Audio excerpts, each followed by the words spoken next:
Hello, good day everyone. So I'm here to explain the schedule network analysis or the project management knowledge that we have gained in the couple of weeks in the last training that we did. So this is a very important stage under time management, and it's under the develop schedule process. So this process entails us drawing the network diagram and seeing how our project duration will be and how long our project will take and how much free time that we can have on our project. So it's very essential we draw this network. So after you have all of these activities that you have aligned, just as you have here, you have the activity, you have the preceding activity, that is the activity that will take place before the ones on the left hand side of our table here. You have the duration, also the number of times that it will take for each of these projects, for each of these activities to be carried out. So now what we are going to learn from today's topic, which is schedule network analysis, is how to draw the network diagram, the critical path method, or how to get the critical path on your project, and also on how to determine what is float and the advantages that we have of float. So a network diagram, as we have learned in our last training class, is a grammatical arrangement or a sequencing of our activities in such a way that we'll be able to know the duration of our project. One thing I want us to understand is that the total duration of the project is not the summation of all of the duration of the activities that we have, because these activities are dependent on one another. So some of them can run parallel, while some can be run in series. So therefore, through that, it will save us a lot of time. Like all of these activities now, if they were to run in series, that is one to end before you start another, you find out that when you add all of these values together, it's going to take a very long time. But you find out that by the time you add everything, that is 1 plus 2, that's 3, plus 6, that's 9, 19, 20, 22, 25, 34, and 37. So that means 37 days. If you are running these activities in series, it takes you 37 days to finish this project. But in actuality, by the time we draw the diagram, you find out that it will take us far less than that 4 days, because from what we have seen, some of these activities are dependent on one another. One has to be finished before you can start the other one. So this little diagram that I have here is what we are going to be using in for our floats. So this is what ES, this is EF, this is LS, this is LF, this is activity name and duration. Now ES means early start, EF means early finish, LS means late start, and LF means late finish. LS means early start, that is the earliest that your activities can take place. EF means the earliest that your activity can finish. So when you subtract the two, it will give you the duration of the project. So this is latest start and latest finish. That is, earliest start is the time. Let's say, okay, fine, your activity is to start today. That is the earliest start point. Okay, fine, you can also actually delay it maybe 1 or 2 days. So that would be your latest start. So if this is 0, and you can actually delay your project, this activity for maybe a day or 2 before you start, that means earliest is going to be 1 or 2. So when you add the duration to the early start, it will give you the early finish. When you add the duration to the latest start, it will give you the latest finish. So look at this, for example. This is activity A with duration 4. That's 4 days as duration, 4 weeks, 4 months, anyone you want to use. So this is the early start, 0 and 4.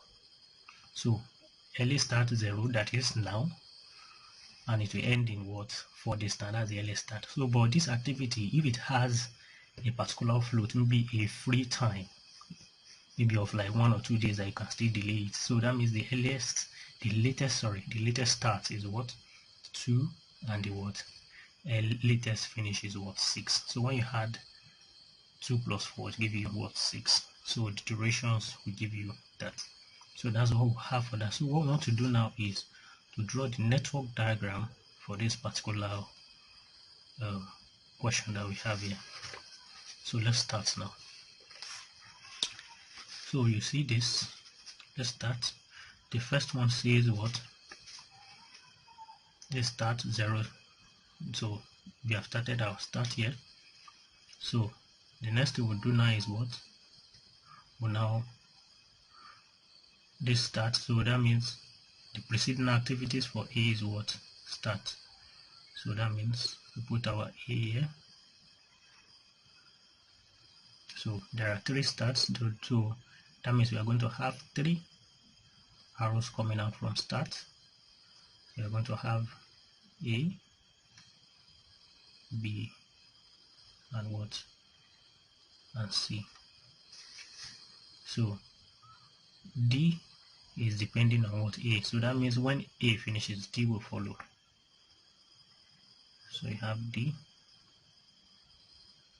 So let's put our arrow.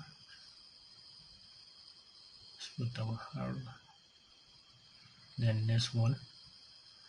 D is okay. E is dependent on what? B and C. So that means B and C must finish before you can start your E. So the network diagram is going to look this way. So F is dependent on C. So that means C must finish before F will start. So you now have what? F. Then after that, you now have G is dependent on D. So that means D must finish before you start your G. Then E is dependent on H. So that means, sorry, H is dependent on E. So that makes it what? E must finish before H will start. Then you have what? I is dependent on F. So F must finish before I starts. So everything then boils down to the end. So everything goes this way, until we come to end. So do we see that now? So what we have here now is the network diagram. So we now put all our durations. So the duration for A, is 1. So let's circle it 1. The duration for B is 2. Circle as 2. The duration of D or C is 5. Circle it. The duration of E of D is 10. The duration of E is 1. The duration of F is 2. The duration of G is 3. Duration of H is 9. The duration of I is 3. So now we have put all of our durations. So what we need to do now is to get our critical path. Now, as I've said earlier, the critical path is the path with the longest duration. So we are going to get all of the paths and see what their duration is. So the one with the longest path, the longest duration, will give us our critical path. So now if you look very well, you find out that there are 4 paths. So start A, D, G, end, start B, E, H, end, start C, E, H, end, then start E, F, I, end. So those are the 4 paths. Now you're able to get their individual durations. So now let's go. So start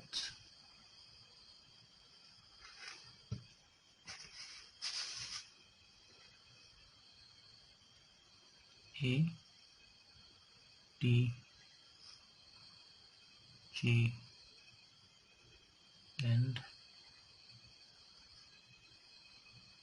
will be 1 plus 10 plus 3, so that's 40 days.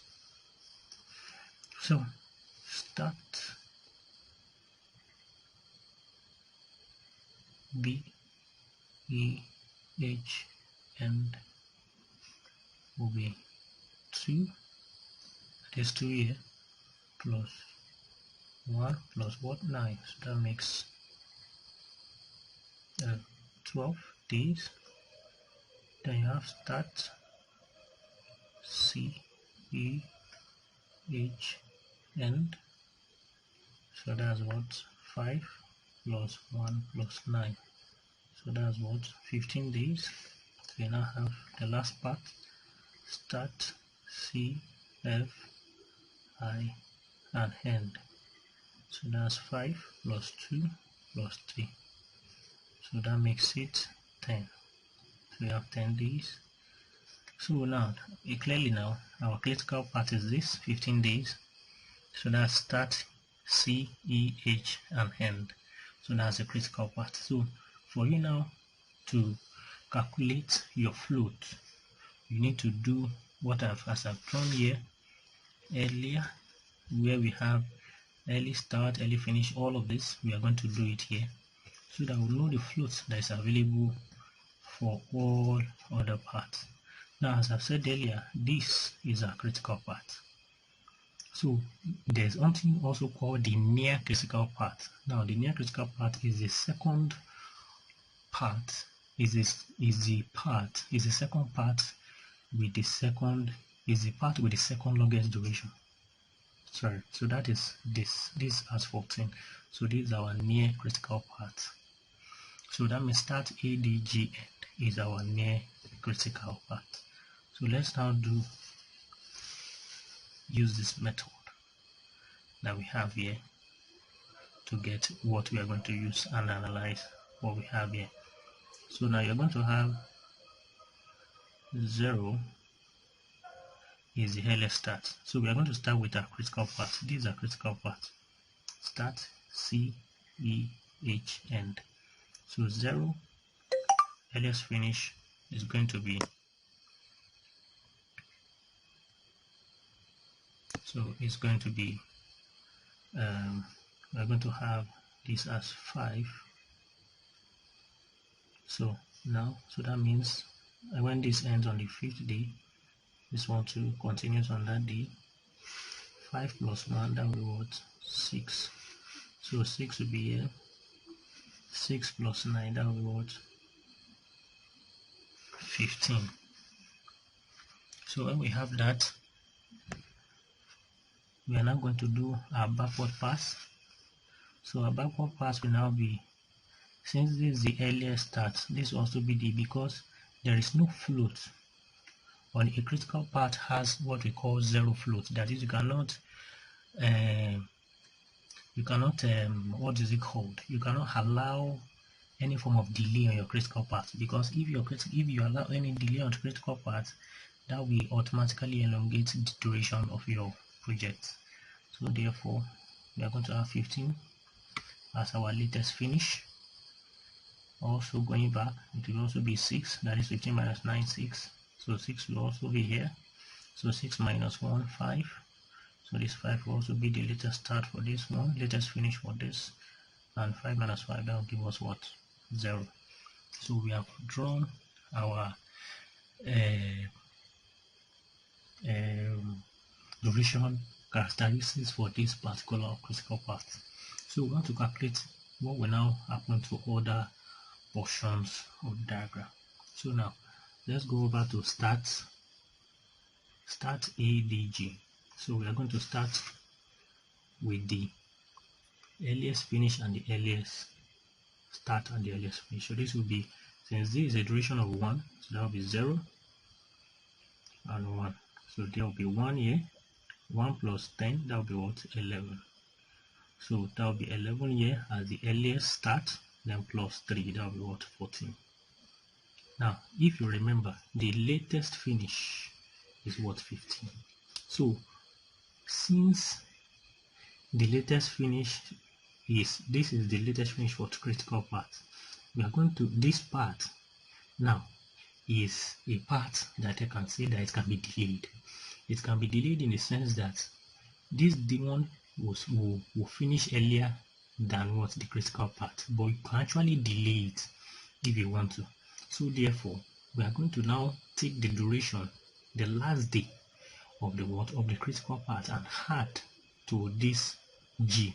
So and do a backward pass to see the number of days each of these durations can be delayed. So let's start with this.